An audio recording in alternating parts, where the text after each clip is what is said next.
විශ්ව ශක්තිය පිළිබඳව තමන්ගේ මනසේ ශක්තිය පිළිබඳව මනා අවබෝධයක් ඇති පිරිස් වසරේ උපරිම ප්‍රයෝජන ලබා ගන්නා සුවිශේෂී දිනයක් විදිහට නොවැම්බර් මාස 11 වෙනිදා හඳුන්වන්නට පුළුවන්.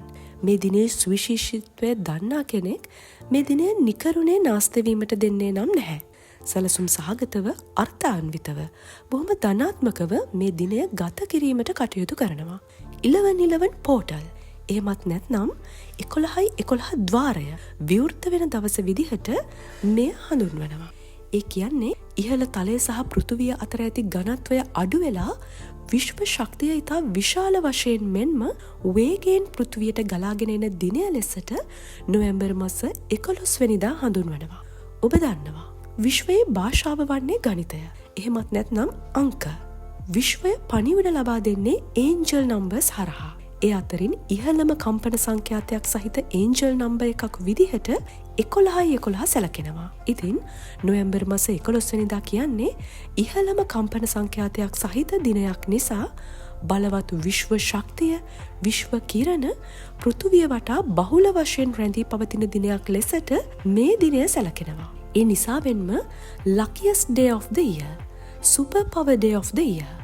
එහෙමත් නැත්නම් වසරේ වාසනාවන්තම දිනය, බලවත්ම දිනය විදිහට නොවැම්බර් මාස 11 වෙනිදා හඳුන්වනවා. ඉතින් ළඟම එන මේ සුවිශේෂී දිනය ඵලදායී විදිහට අර්ථාන්විතව ගත කරලා ඔබේ සිහින සියල්ල යථාර්ථයක් කරගනිමු. 11 මේ සුවිශේෂී දිනයේදී ඔබ විශ්වයට ලිපියක් ලියන්න.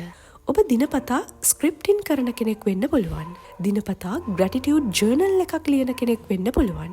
සමහර විට ඔබ මේ කිසිවක් නොකරන කෙනෙක් වෙන්නත් පුළුවන්. ඒ කෙසේ වුවත් ප්‍රශ්නයක් නැහැ. 11 දිනේදී ඔබ පහසු ඔබට නිදහස් වේලාවක් තෝරාගෙන විශ්වයට ලිපියක් ලියන්න. උදැසන අවදි වූ විගස හෝ රාත්‍රී නිින්දට යෑමට පෙර මේ ලිපිය ලිවීමට හැකිනම් එය වඩාත් ප්‍රතිඵලදායකයි. මුලින්ම පිටුවේ උඩින්ම දිනය සටහන් කරගන්න. එහිදී වර්ෂය සඳහන් නොකර 11 පමණක් යොදන්නට අමතක කරන්න එපා.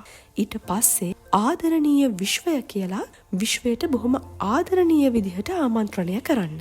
ඊටත් පස්සේ ඔබ සිහින මවන, ඔබ ආශා කරන, ඔබේ අනාගත ජීවිතය යථාර්ථයක් වී ඇති ආකාරය ලිපියේ ලියන්න. ඔබේ සිහින සියල්ල ඉටු වී ඇති සතුට විඳිමින් විශ්වයට ලිපිය ලියන්න. උදාහරණයක් විදිහට මෙහෙම ගනිමු. ආදරණීය විශ්වය. මම දැන් ඉතා නිරෝගී. කායිකවත් මානසිකවත්. මම ඉතාමත් නිරෝගී. මම ධෛර්ය සම්පන්නයි. මම ඉතාමත් ශක්තිමත්. මට ඉතාමත් පැහැපත් සුන්දර සමක්, නිරෝගී කෙස් කලඹක්, ආකර්ශනීය හැඩති සිරුරක් ඇත. අවුරුදු ගණනක මගේ සිහිනය දැන් සැබෑවී ඇත. දැන් මා විදෙස්ගත වී ඇත. විදෙස් රටක පදිංචි මාහට දැන් රුපියල් ලක්ෂ ඉක්ම වූ වැටුපක් ලැබේ. මගේම කියා අලුත් වාහනයක් දැන් මා සතුවේ. මා ඉතා සුඛෝපභෝගී ජීවිතයක් දැන් ගත කරමි. මාගේ පවුලේ සමාජිකයන් වෙනුවෙන් සිත්සේ යුතුකම් ඉටු කරමි. මා ඉතා නිදහස් සාමකාමී ජීවිතයක් සැහැල්ලුවෙන් සතුටින් ගත කරමි. මේ විදිහට තමන්ගේ සිහින යථාර්ථයක් වී ඇති ආකාරය ලියලා අවසානයේ මෙහෙම ලියන්න. ඒ සියල්ල වෙනුවෙන් විශ්වයට ස්තුතිවන්ත වෙමි. ඊටත් පස්සේ අවසානයටම ඔබේ නම සඳහන් කරලා අත්සර යොදන්න. මම සඳහන් කළේ ලිපිය ලියන ආකාරය පිළිබඳව උදාහරණයක් විතරයි. ඔබ ඔබේ කතාව ලියන්න. ඔබේ සිහින යථාර්ථයක් වූ කතාව ලියන්න.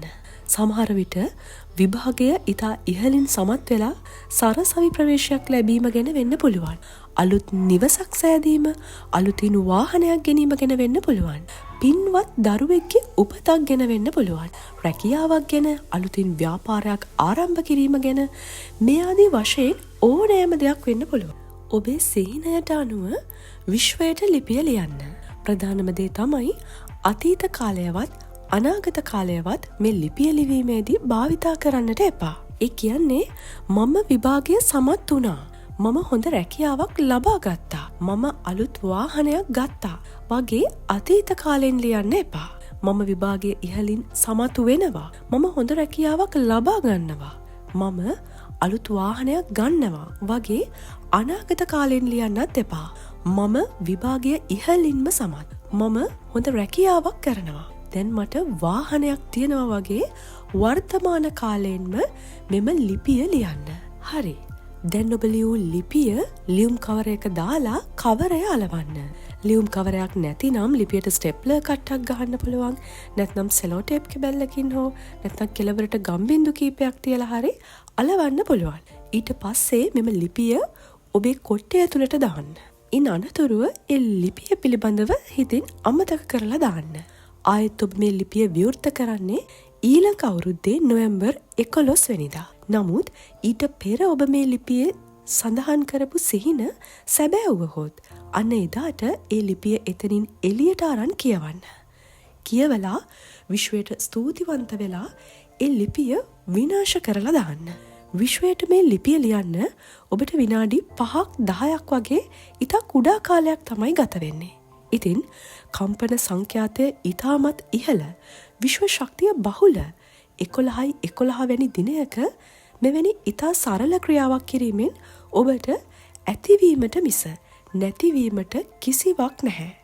ඒ වගේම මේ දිනයේදී විෂුවලයිසේෂන් නොයසේනම් චිත්තරූප මැවීම, මනසින් සිහින දැකීම අනිවාර්යෙන්ම කරන්න. විශ්ව ආකර්ෂණ නීතිය තුළ ඉතාම ප්‍රතිඵලදායක ප්‍රබල ක්‍රමවේදයක් විදිහට විෂුවලයිසේෂන් සැලකෙනවා.